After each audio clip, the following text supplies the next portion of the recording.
Amazing job on this film, guys. This is the reason I go to movies. I walked out with the biggest smile on my face. Thank you guys so much. But talk to me about how the story and scope grow in the sequel to Jumanji.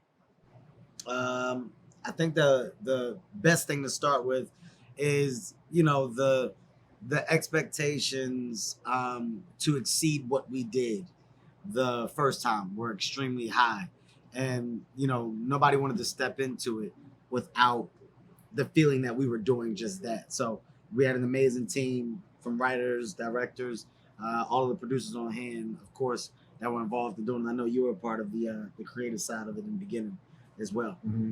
Yeah, we just wanted to make sure that we grew the Hopeful franchise out and introduced some new characters, grew out the Jumanji universe, where maybe we can explore multiple Jumanji universes. Absolutely. And also make sure that we had the fundamental core element that made us all as actors and participants in it feel great about what we did, and also had this global appeal, and that the anchor was Hart, and make sure that we had the heart in the movie. Absolutely. And this movie has a ton of heart, and it gave me such a great feeling. Like, it had so many feels in there. But man. Both Danny DeVito and Danny Glover have such distinct personalities. How did you approach playing them without being characters of them? Great question. That's a good question. You want to ground it as much as you can, because the idea behind what we're doing is so big, and the comedy within that is so big. But if done wrong, it's really wrong. Right. It's either you hit it out the park or you don't. There's no in between. So I think we all had the same understanding of grounding it as much as we could, so that we could capture the levels that went with the role, and ultimately stay true to the core of what the movie's about without giving too much away. Sure. Dwayne, I'm a huge Black Adam fan. New 52 or 52, the comic, was my jam, and that I became a huge fan of his. Do you think that we'll see him fight against Shazam in that film, or is that later on down the line? In the film that we're going to make? Yeah, absolutely.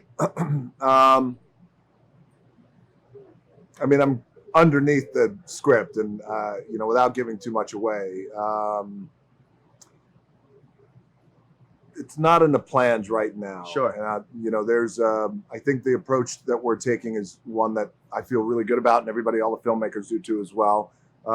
It's an origin story, and I think that's where we start it and we root it, and then we build out from there. Now, not to say that Shazam isn't on my radar. Of course, Shazam is, but so is all of DC. Absolutely. Wow. I can't wait. JSA is what was my jam growing up. JSA. So, now we will introduce you to them, the world to JSA. I can't wait for that. Now, you guys obviously did a great job with playing the Dannies. It seems like this would be a great opportunity for a trilogy. Are there any other actors that you would want to be avatars for that aren't in the franchise currently? Go ahead. It's a long list. Here's the thing. That's the beauty of Jumanji, Yeah. right? It's like you could bring in anyone as we expand out. We're avatars. So I love it. The world of fun around choosing the avatar is endless. So I don't want to start to peel that on your back. We talked about it. We yesterday, did. But it's like, if you start these conversations, they trickle and they become, oh my God, they could or what. So I think, us as a group figuring out who or what is interesting and exciting. But I'm telling you, my list, there's a great list of people that I know I could have fun with portraying. Yeah, look, and not only there's a great list of people, but also, because Hollywood is big, but yet Hollywood is very small in terms of the circles. And there were a lot of our friends men and women, who had their hands up, like, can I come play? Because I would love for you to embody me. And, this person said, I would love to become Kevin. It's like, so that's coming down the line.